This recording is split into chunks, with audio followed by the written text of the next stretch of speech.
नगर पंचायत कोरांव में विशाल बौद्ध महोत्सव का आयोजन किया गया, जिसमें देश के कोने कोने से विद्वान वक्ता गण आए हुए थे। वक्ताओं ने इस कार्यक्रम को बखूबी संबोधित करते हुए तथागत बुद्ध, चक्रवर्ती सम्राट चंद्रगुप्त मौर्य, महान सम्राट अशोक के बारे में मंच के माध्यम से उपस्थित जन सैलाब को संबोधित किया। बहुजन समाज पार्टी के प्रभारी रामकुमार कुशवाहा ने संबोधित करते हुए कहा कि आज से 2500 साल पहले भगवान बुद्ध का जन्म हुआ, जिन्होंने अपना राजपाट, घर परिवार छोड़कर ज्ञान की खोज में जंगलों में चले गए। काफी दिनों के बाद उन्हें बोधगया में ज्ञान प्राप्त हुआ। वह पूरी दुनिया में अपने ज्ञान को फैलाने का काम किए और बौद्ध धर्म की स्थापना किया। सम्राट अशोक महान कलिंग युद्ध के बाद अपने अस्त्र शास्त्र त्याग कर कभी युद्ध न करने की घोषणा किया और बुद्ध की शरण में चले गए तथा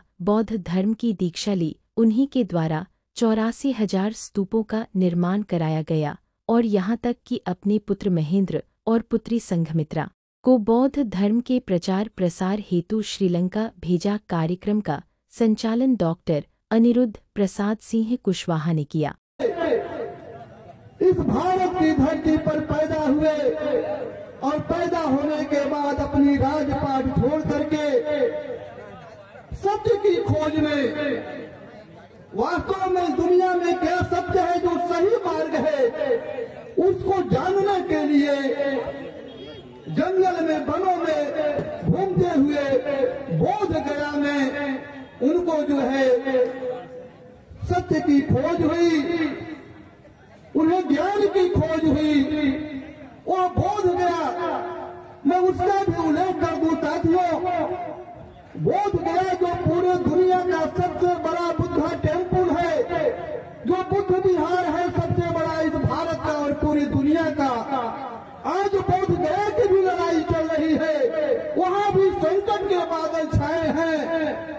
बुद्ध विहार को, जो हमारा महाबुद्ध विहार है, जहाँ तथागत गौतम बुद्ध ने ज्ञान प्राप्त किए थे, आज उस पर भी शासन और प्रशासन के द्वारा अवैध तरीके से उस पर कब्जा करने की, उस पर अतिक्रमण करने का एक साजिश चल रहा है। साथियों, हम आपसे निवेदन और अपील करेंगे कि आपको जब समय मिले आप एक बार बोध गया जरूर जाएं, क्योंकि मुझे समय मिला था, मैं कभी मगध विश्वविद्यालय के संबद्ध डिग्री कॉलेज में जब असिस्टेंट में प्रोफेसर था, तो मुझे बोध गया में जाने का अवसर मिलता था, तो मैं उस बुद्ध विहार में अक्सर जाया करता था। जब आप वहां जाएंगे तो आपको पूरे दुनिया का दर्शन होगा, बहुत शांति मिलती है। सम्मानित साथियों, बात को आगे बढ़ाते हुए, तो तथागत गौतम बुद्ध जो 2500 साल पैदा हुए, उसके बाद भारत में इनका नाम लेने वाला भी कोई नहीं था।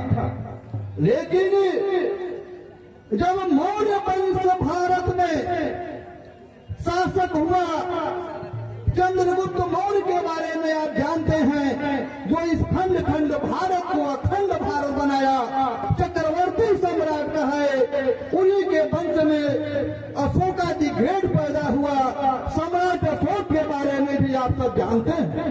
सम्राट अशोक जब कलिंग युद्ध में विजय करने के बाद जब उनको भिड़ा हुआ युद्ध थे, तो उन्होंने धर्म की दीक्षा ली तथा गौतम बुद्ध की शरण में गए। सम्राट अशोक अगर इस देश में शासक नहीं होते साथियों, तो तथागत गौतम बुद्ध को पूरे दुनिया में और पूरे भारत में जानने वाले लोग नहीं होते। धन्य है वो भारत